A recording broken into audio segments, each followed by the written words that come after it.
What is dengue and its symptoms? Watch out for high fever and headache.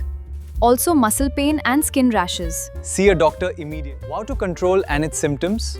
First, eliminate all stagnant water. Use mosquito repellents daily. Prevention is the key. Prevention is the key. How to make papaya leaf good for dengue? It is rich in organic compounds. These compounds help increase your blood platelet count. They also fight the virus and reduce inflammation. Stay informed and stay safe. How to make papaya leaf juice at home? Boil water first. Add fresh papaya leaves. Wait for color change. Blend into paste. Drain it. Give to patient.